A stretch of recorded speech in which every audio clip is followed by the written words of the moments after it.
বলেছিস না, ওই দেখ আমার বাবার মাস এক্ষুনি তোর বিচার করবে। আরে পূজা মা, কি হয়েছে কি রে? এসো মা, ভিতরে এসো। আমি তোর সাথে আর একটা মিনিটও সংসার করব না। তুই আমার গায়ে হাত তুলেছিস তো, তোকে আমি দেখাচ্ছি মজা। মা, তোমার জামাই আমার গায়ে হাত তুলেছে। কি ব্যাপার জামাই, তুমি আমার মেয়ের গায়ে হাত তুলেছো কেন? এক্ষুনি যদি তোমার মেয়ে একটা হাত কেটে ফেলে দিই তাহলে তোমার কেমন লাগবে? আমি এক্ষুনি আমার মেয়েকে নিয়ে চলে যাব। তোমার কিছু বলার আছে? আমি আর কি বলবো, আপনার মেয়েকে তো আপনারা নিতেই এইছেন, আপনারা নিয়ে যান, আমার কিছু বলার নেই। আরে মা, এই ছোট লোক আবার কি বলবে? এই ছোট লোকের আমাকে রাখার যোগ্যতা আছে? দেখতে পাচ্ছ না মা, এই শাড়িটা দেখো, শাড়িটাও ছাড়া একটা ভালো শাড়ি কিনে দেওয়ার ক্ষমতা নেই। দেখলেন শাশুড়ি মা, আপনার মেয়ে কিভাবে কথাবার্তা বললো? আসলে কি বলুন তো, আপনি যখনই আসেন এ বাড়িতে তখন এসে আমাকে শাসন করেন, কিন্তু আপনার মেয়েকে কোনদিন শাসন করেন না। আর আপনিই নয়, শ্বশুর মশাইও কোনদিন নিজের মেয়েকে শাসন করে না।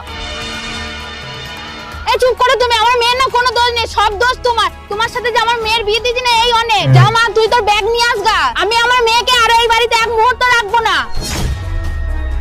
আচ্ছা ঠিক আছে মা, আমি এক্ষুনি আমার ব্যাগপত্র গুছিয়ে নিয়ে আসছি। দাঁড়াও না। আরে বাবা জামাই, কি হয়েছে পুরো ব্যাপারটা আমাকে খুলে বলো তো। এই তুমি চুপ করো তো। তোকে কি আমি এখানে বিচার করার জন্য নিয়ে আসছি? বিচার করার জন্য তো আমি আসছি। অত কথা কিসের? তোর চুপচাপ এখানে বসে থাক। বিচার করার জন্য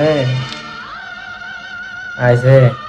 তাহলে বাবা শোনো, তোমার জামাই মাস গেলে 20,000 টাকা ইনকাম করে, ওই 20,000 টাকাই আমার হাতে দেয়। ওই 20,000 টাকায় কি সংসার চলে? আরে এই কথাটা বলেছি বলে তোমার জামাই আমার গায়ে হাত তুলেছে। হ্যাঁ মা, আমি ছোট লোক, আমি বদমাইশ, আমি ইতর। শোনেন, আমি একটা ছোটখাটো কোম্পানিতে কাজ করি, মাস গেলে 20,000 টাকা মাইনে পাই। আর সেই 20,000 টাকাই আপনার মেয়ে হাতে দিই, তাও ওর হয় না। আপনার মেয়েকে যদি আমি লিপস্টিক এনে দিই, ও বলবে আমার খারাপ লাগবে। আমি যদি নাকের এনে দিই, ও বলবে আমার কানের লাগবে। আপনার মেয়েকে যদি আমি ডিম রান্না করতে বলে, ও বলবে মাছ খাবো। যদি বলি মাছ রান্না করতে, তাহলে ও বলবে খাসির মাংস খাবো। এবার আপনিই আমাকে বলুন, এইভাবে কি সংসার চলে? আমরা যদি একে অপরকে না বুঝি তাহলে কিভাবে সংসার চলবে? আর আমি যদি ওকে কিছু বুঝাতে যাই, ও কোনো কিছু বুঝতেই চায় না। এখানে তো আপনাকেই সম্মান করছে না শ্বশুর মশাই, তাহলে আমাকে কি করে সম্মান করবে? দেখলেন তো শাশুড়ি মা কিভাবে আপনাকে অপমান করলো আমার সামনে। আপনার মেয়ে কোনোদিন আমাকে সম্মান দিয়ে কথা বলে না, সব সময় তুই তুকারি করে কথা বলে।